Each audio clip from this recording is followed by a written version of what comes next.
Cricket చరిత్రలో అతనొక రాజు.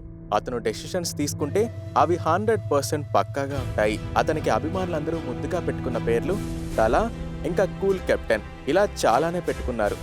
Dhoni 3 ICC ట్రోఫీలు అందించి Indian క్రికెట్లో తన పేరుని సువర్ణాక్షరాలతో లిఖించాడు. ఐపీఎల్లో 5 ట్రోఫీలు అందించి తమిళ తంబీల తలగా మారాడు.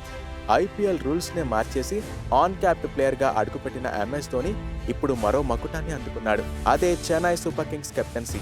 ఐపీఎల్ చరిత్రలో తొలిసారి ఆన్ క్యాప్డ్ ప్లేయర్గా కెప్టెన్సీ బాధ్యతలు చేపట్టింది ధోనినే. ఐపీఎల్ 2025లో ఎంఎస్ ధోని సిఎస్కే పగ్గాలు చేపట్టనున్నాడు. కెప్టెన్ రుతురాజ్ గైక్వాడ్ గాయం కారణంగా ఈ సీజన్కు దూరం కావడంతో ఆ జట్టు బాధ్యతలు ధోనికి అప్పగిస్తూ సిఎస్కే అధికారికంగా వెల్లడించింది. రుతురాజ్ కెప్టెన్సీలో ఇప్పటి వరకు 5 మ్యాచ్లు ఆడిన చెన్నై సూపర్ కింగ్స్ మొదటి మ్యాచ్లో గెలిచి వరుసగా 4 ఓటమిలను చవిచూసింది. పంజాబ్తో జరిగిన మ్యాచ్లో ధోని కెప్టెన్గా వస్తాడని అందరూ అనుకున్నా రుతురాజ్ గాయం నుంచి కోలుకుని మ్యాచ్లో ఆడాడు. అయితే ఇప్పుడు గాయం తీవ్ర ఇబ్బంది పెట్టడంతో ఏకంగా సీజన్కే దూరమయ్యాడు. ఐపీఎల్ చరిత్రలో కెప్టెన్గా ఎంఎస్ ధోని ఎన్నో రికార్డులు సృష్టించాడు. ధోని కెప్టెన్సీలో చెన్నై సూపర్ కింగ్స్ 2010, 11, 18, 2021 ఇంకా 23లో 5 సార్లు ఐపీఎల్ ట్రోఫీలను అందుకుంది. సిఎస్కే ఈ 18 ఏళ్ల ఐపీఎల్ హిస్టరీలో ధోని కెప్టెన్సీలో 10 సార్లు ఫైనల్కి చేరుకుంది. ఐపీఎల్లో 100కు పైగా విజయాలు సాధించిన ఏకైక కెప్టెన్ కూడా ధోనినే. ధోని కెప్టెన్సీలో సిఎస్కే 133 విజయాలు అందుకుంది.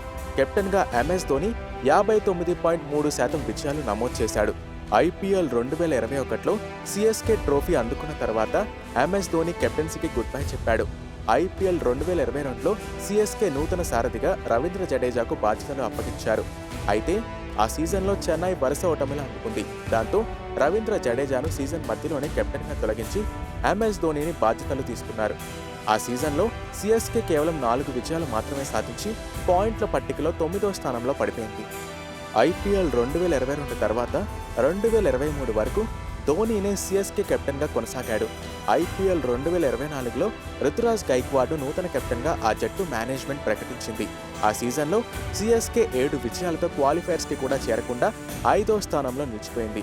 ఈ ఏడాది కూడా వరుస ఓటములతో సిఎస్కే సతమతం అవుతుండటంతో ధోని మళ్లీ సీజన్ మధ్యలో బాధ్యతలు చేపట్టాడు. ఈ సీజన్లో కేకేఆర్పై మ్యాచ్ నుంచి ధోని కెప్టెన్సీ చేయనున్నాడు. ఎంఎస్ ధోనికి కెప్టెన్సీ పగ్గాలు అప్పగించడంతో చెన్నై సూపర్ కింగ్స్ అభిమానులు చాలా సంతోషంగా ఉన్నారు. రానున్న 9 మ్యాచ్లలో సిఎస్కే సత్తా చాటి ప్లే ఆఫ్స్కి చేరుతుందనే ఆశలో అభిమానులు ఉన్నారు. అయితే రుతురాజ్ గైక్వాడ్ జట్టులో లేకపోవడంతో సిఎస్కేకు పెద్ద మైనస్. మరి ఈ సీజన్లో ఎంఎస్ ధోని నాయకత్వంలో సిఎస్కే ఎలాంటి విజయాలు సాధిస్తుందో వేచి చూడాలి.